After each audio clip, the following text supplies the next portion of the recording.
ಇವರಿಗೊಂದು ಧರ್ಮಸ್ಥಳ ಪ್ರಕರಣ ಹೊಸ ಟ್ವಿಸ್ಟ್ ಮೇಲೆ ಟ್ವಿಸ್ಟ್ ಕೂಡ ಬರ್ತಾ ಇದೆ. ಇದರಲ್ಲಿ ನಮ್ಮ ಸರ್ಕಾರದ್ದು ಯಾವುದೇ ರೀತಿ ಪಾತ್ರ ಇಲ್ಲ ಅಂತ ಹೇಳಿ ಮುಖ್ಯಮಂತ್ರಿಗಳಾದ ಸಿದ್ದರಾಮಯ್ಯ ಅವರೇ ಸ್ಪಷ್ಟನೆ ಕೂಡ ಕೊಟ್ಟಿದ್ದಾರೆ. ಎಷ್ಟು ದಿನ ಗುಂಡಿ ಅಗಿತೀರಾ, ಇದೇ ರೀತಿ ದೇವಸ್ಥಾನಕ್ಕೆ ಅಪಮಾನ ಮಾಡ್ತಾ ಇದ್ದೀರಾ, ಹಿಂದೂಗಳ ಭಕ್ತರ ಮೇಲೆ ಅಪಮಾನ ಮಾಡ್ತಾ ಇದ್ದೀರಾ, ಇಂದು ಇದೇ ನಡೆ ಅಂತ ಹೇಳಿ ಬಿಜೆಪಿ ಆಕ್ರೋಶ ವ್ಯಕ್ತಪಡಿಸ್ತಾ ಇದ್ದಾರೆ. ಇನ್ನೆಷ್ಟು ದಿನ ಗುಂಡಿ ಅಗಿತೀರಾ ಅಂತ ಬಿಜೆಪಿ ಅವರು ಆಕ್ರೋಶ ವ್ಯಕ್ತಪಡಿಸ್ತಾ ಇದ್ದಾರೆ. ಅದರ ನಡುವೆ ನೋಡೋದಾದ್ರೆ ಬಿಜೆಪಿ ಅವರು ಛಲ ಕೂಡ ಮಾಡ್ತಾರಂತೆ, ಭಾನುವಾರ ಈ ರೀತಿ ಧರ್ಮಸ್ಥಳ ಛಲ ಕೂಡ ಮಾಡ್ತಾರಂತೆ, ಈ ರೀತಿ ಅನ್ಯಾಯ ಮಾಡ್ತಾ ಇದ್ದಾರೆ ಅಂತ. ಇಲ್ಲಿ ನೋಡಿದ್ರೆ ಕಾಂಗ್ರೆಸ್ ಅವರು ಕೂಡ ಬೆಂಬಲ ಕೊಡ್ತಾ ಇದ್ದಾರೆ.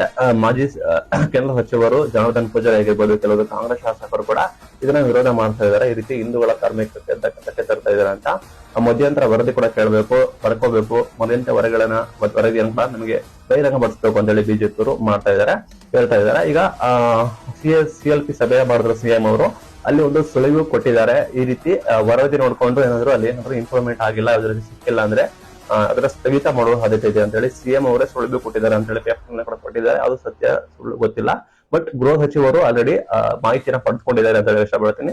ನೋಡೋಣ ಈ ರೀತಿ ಬೆಳವಣಿಗೆ ನಡೀತಾ ಇದೆ. ಇಲ್ಲಿ ಎಷ್ಟೊಂದು ವಿರೋಧ ವ್ಯಕ್ತಪಡಿಸ್ತಾರೆ ನೋಡಿದ್ರೆ, ಈ ಮೇಲ್ನೋಟಕ್ಕೆ ಏನಾದ್ರು ರದ್ದು ಮಾಡ್ತಾರಾ, ಇಲ್ಲಿಗೆ ಸ್ಥಗಿತ ಮಾಡ್ತಾರಾ, ನಿಜವಾಗ್ಲೂ ಮೂಳೆ ಸಿಕ್ಕಿದೆಯಾ, ಹೆಚ್ಚು ಸಿಕ್ಕಿದೆ ಅನ್ನೋದೇ SIT ಅವರೇ ಬಹಿರಂಗ ಪಡಿಸಬೇಕಾಗುತ್ತೆ.